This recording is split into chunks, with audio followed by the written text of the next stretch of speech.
celebrate the release of Middle-earth: Shadow of Mordor on next-gen consoles and on the PC, and for it to be about to be released on PlayStation 3 and Xbox 360, I thought we'd take a look at some of the previous Lord of the Rings games to have hit the shop shelves in the past, and whether or not to leave them sitting in those bargain bins or snap them up for your Retro Rewind collection. First up in this episode is Lord of the Rings: The Third Age.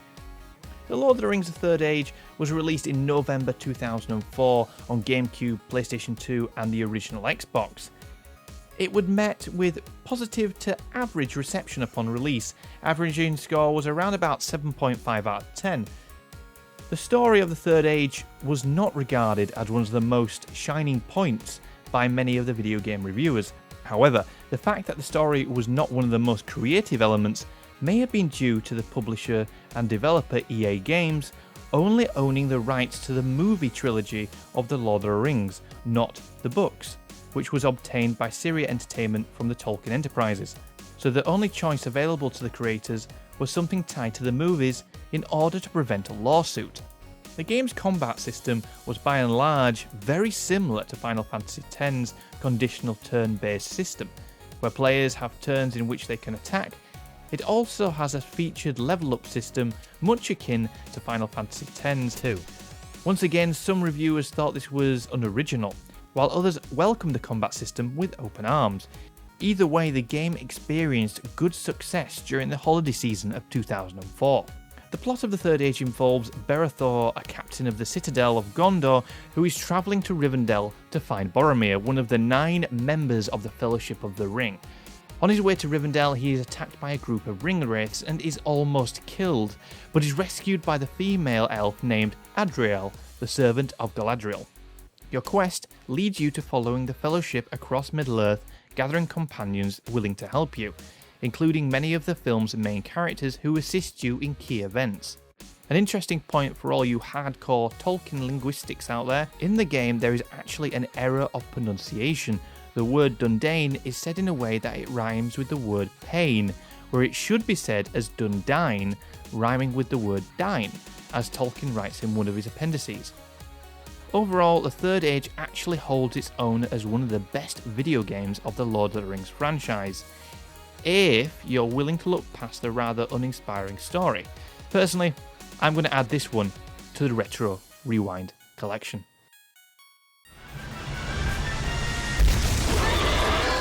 The Balrog has found us! Seek shelter!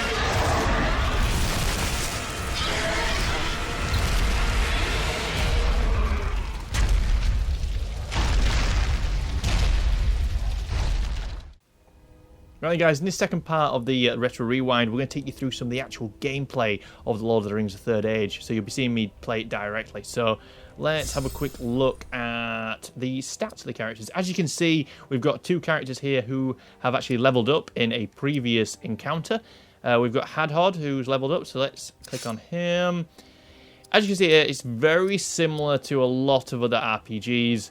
You've got your strength, which increases your damage. You've got spirit, which increases the max AP, which is what you use to cast your spells. Spirit also increases the damage. Where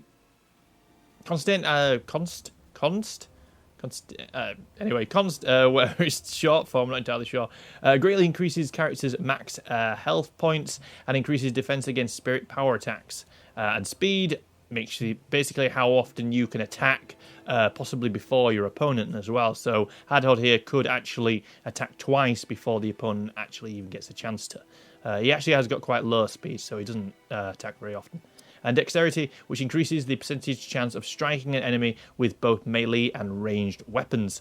So Hadhod he's actually got very high health, a bit like a tank. He's also got a high attack, so he's a good in-betweener.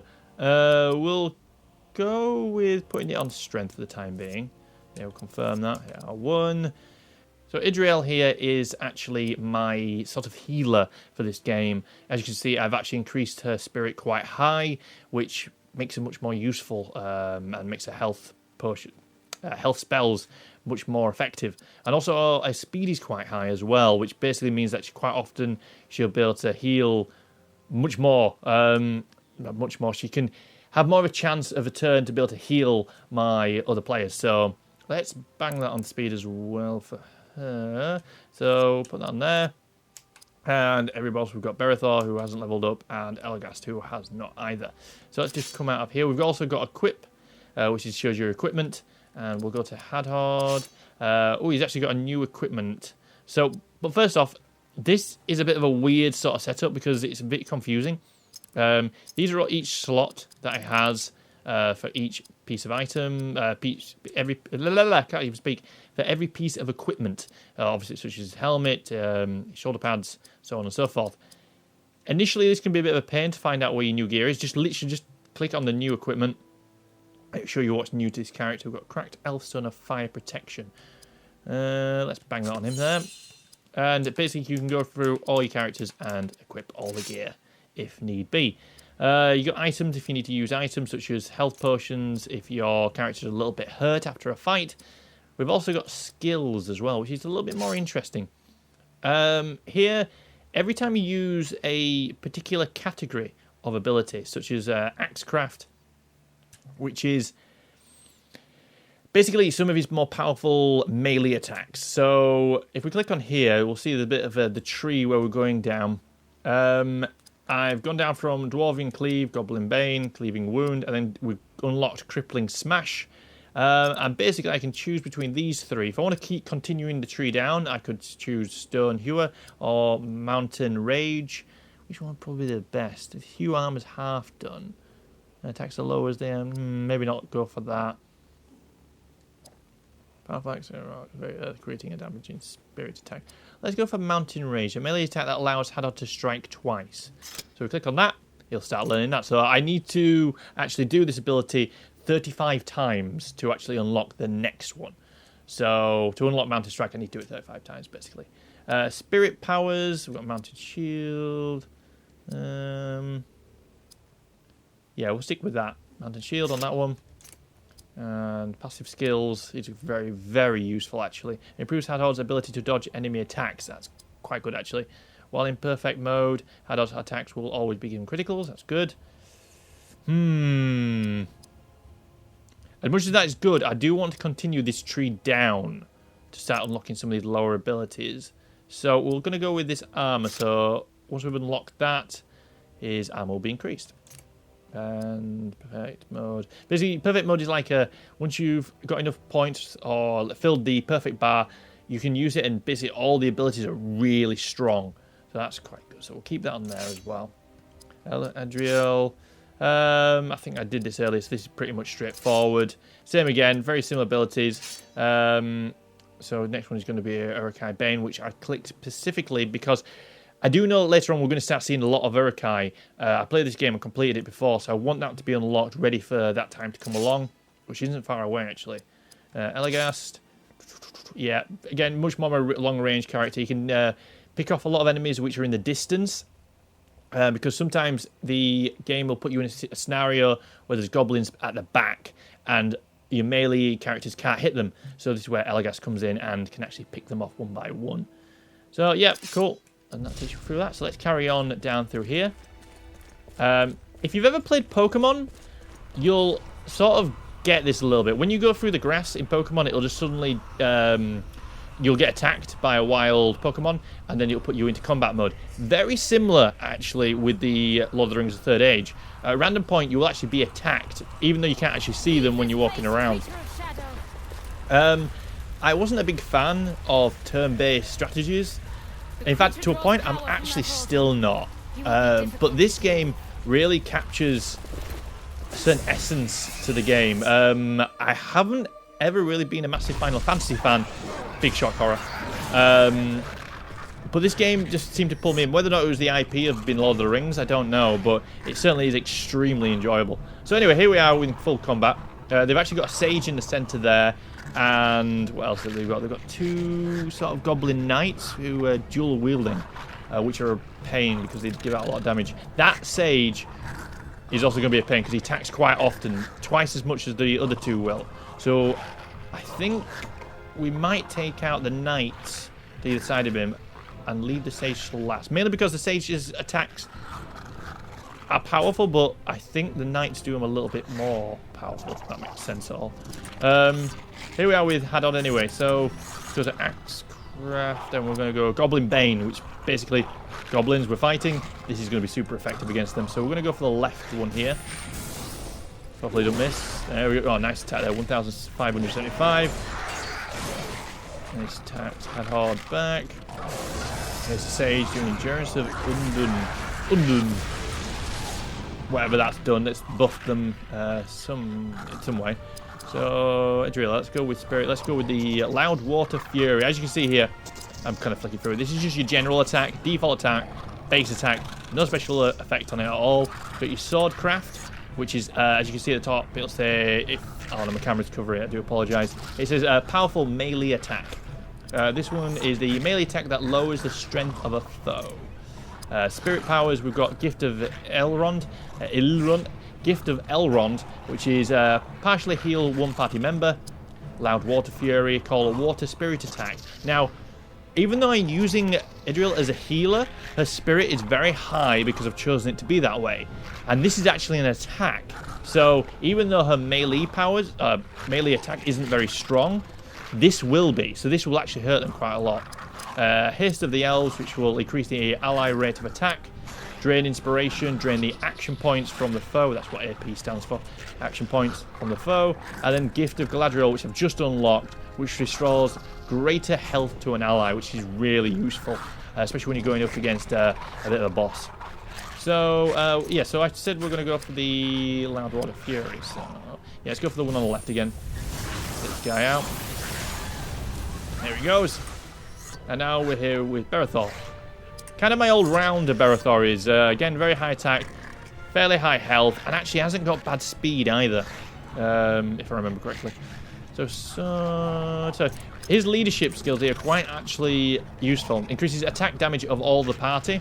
Great for when you're taking on trolls, and if you can delay the trolls' attack for a little while, you can get Bertholf to constantly keep building the might up of your party, which basically means their attack is going to get stronger and stronger. Then you can unleash all their attacks upon the troll and take it out. Company of Valor increases the odds of group hits and enemy misses. Very useful as well because I miss a lot. So let's go with Swordcraft. We'll go with Guardian Strike, which is a good powerful melee attack. Again, we're going to go for the Knight on the right. He's not going to take on. Oh, and we've actually unlocked the Uruk-hai Bane as well, which is the one I showed you in the skills. So well, later on when we meet an Uruk-hai, we'll be able to take him down a little bit better. So he's tacked Hadhod, and the Knight's going to go for Bertholf. Hopefully Bertholf isn't stunned. Is he stunned? I think he might be, actually. Sage is going again. Yeah, actually, the attacks are quite powerful from the Sage. And he's going again. Look, this is his speed is really, really high. So, and Bertholf is actually stunned, as you can see, with the lights above his head, which is not good. We're going to go for a Dwarven Cleave, which is a powerful melee attack. We're going to go for the Knight on the right again. Should I go for the... No, we just need to make sure we take down that Knight. One less attack that we have to worry about if we take him down. It's a good attack there by Hadhod. Counter attack. Ah, that's a passive, actually, ability that you can have on your characters, and the enemies can have it as well. It doesn't count as a turn. It'll literally do an automatic counter. So, Edriel, let's go for a heal ability here. We're going to go with Gift of Elrond. Only a light heal, but Bertholf isn't all the way down to half health, but he's pretty close. So let's knock him up a little bit. And the actual Sage has done the same for his Knight there. He's actually healed him a little bit. So Bertholf's back now. He's out of his stun. And let's see if we can take down this Goblin on the right one final time. Come on, Guardian Strike. Not quite powerful enough, but he must be on a slither of health. Again, another counter attack by that Goblin there. Going for Stun Strike on Bertholf again. Yeah, stunned him. It was successful. Here comes the Sage with Inferno undone. Going on at Edriel. Ooh, that was a heavy attack. That's taking it below half health, so we're going to have to... We're going to do the Gift of Galadriel on here now. And raise her health. That should knock her health right back up. There we go. So let's go with Hadod. Again, very powerful Hadod is. Very, very useful. Where's the... so actually on the right hand side is probably a perfect point to make it. On the right side you can see all the actual faces. So we've got Hadod at the top face and top right of the screen we're looking here. And then we've got, which basically that represents a goblin, that weird sort of shape. And underneath it, that's the same goblin, that's the sage. If I put my cursor over the sage, you can see the arrows on him now. That basically means that Hadod's going to go first, then the sage is going to have 2 attacks, then it's going to be Edriel, then Hadod again, and then the sage. So as you can see, the sage's attack is really, really fast. So there's no point going for the goblin at this present moment, the goblin knight on the right hand side, because his attack, we're going to have Hadod have another go before he even has a chance to move. So it's worth probably going for the sage and see if we can take him out in one hit. So let's go for Goblin Bane and hopefully we'll get a hit. Missed. So yeah, fair enough, we wasted our attack there, but it was a good chance to see if we could try and take him down the sage. So he's going to hit once at Edriel, he's going to have another turn now. There he goes. And he's healed his knight. So, Edriel, let's have a look. Let's go with Spirit Pass. So, what's a Cleanse of Shadow? Ally, okay, this removes all the effects from the enemies on one of our allies. So, let's go for Loud Water Fury. And we're going to go for the Sage again. Shall we go for the Sage? No, I'm going to go for the Knight, because as you can see here, his turn is coming up. I don't think this would take down the stage in one hit, but let's see if we can get rid of the knight. So close. Counter again. Oh no, it was Goblin Bash by the sage. I didn't realise he could do a melee attack. Yeah, he's on a slither. Let's get Hadod just to do a default standard attack. There we go. So now we're just down to the sage. And let's go with... We'll go with Guardian Strike against Sage. Berethol's going to go first, and the Sage is going to have 2 attacks straight afterwards. There he goes. Here we go. Inferno of Undun. I'm saying that right. Undun. Edriel taking a hit again. So it's Hadod. Both below half health here, so we're getting a little bit risky. Let's go for Goblin Bane and see if we can get this guy down. Good hit. Oh, 1,500. Nice. Now we've got Edriel, Beretha, and then it's going to be the Sage. I think we could take him down, actually. Let's go with Loud Water Fury again. Yeah, we've got this.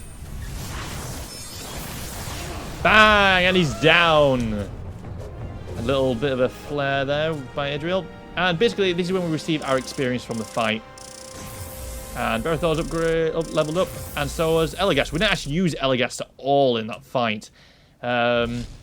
And we also get some treasures. So Elagast gets a Dundane Sword. Dundine, actually. I even said this at the beginning of the actual video.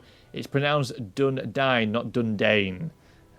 So it's Suede Leather Skirt of Aranor. And Bertholf gets 3rd Age Goblin Shield of Moria. And we've got some party items there, some health potions. And some, I think the red meat rally restores some of the attack points, I believe. Yeah, let's continue. Quest complete. Slay the Goblin Spirit Wielder. Oh, done. So let's have a quick look and then look at some of the other stats. So Bertholf leveled up. And as we can see, very much on the strength and health. Let's pop one on strength. Another one on health again. And we might just put one on speed. Let's keep it... Yeah, keep that speed moving up. Not too much, but just enough so it keeps him in the game, basically. So, our one, Elagast. Put one on strength, and we'll pop another one on dexterity for his chance of hitting. We don't want him to be firing those arrows and missing all the time, which does happen quite often. Equipment. Now, there we go. This is going to be a good way to show you this. So, I can't remember who got who now. Is it Elagast got an item? As you can see, it says new equipment has popped up. Let's click on new equipment, and it says the Dundine Suede Leather Skirt of Aranor. Click on that. The yellow one is one we've already got equipped, and that's the one you actually get right at the beginning of the game. So that is pure garbage. So let's click on here. We've got 13 armor. So yeah, let's back that on. As you can see, it actually changes his look, which is super important, I believe, for a lot of games, is to actually show the difference of armor physically on the characters. Seems a bit of an old sort of like thing. You expect it to have been a lot of games. It doesn't actually happen in a lot of games, actually showing your gear on the character. And most importantly, it shows the gear on the character in the cutscenes, which, again, helps with that immersion of playing it. Somebody else has some equipment as well. Was it Haddock? Nope. Not Edriel. Beretha. So we had the Third Age Goblin, Shield of Moria. Let's click on that. He's got the Second Age Dwarven Shield of the Lords. And I believe that, yeah, it is a lot better. Is it a lot better? Only just, actually, it's just a little bit better. So we'll pop that on anyway. Not the best looking of shields, but it does increase our stats ever so slightly.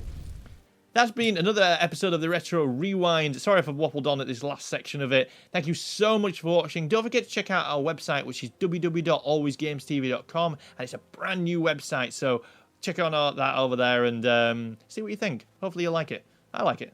So, anyway, guys, I'm Roger Knowles. This is Always Games TV. I'll see you in the next episode. Bye, guys.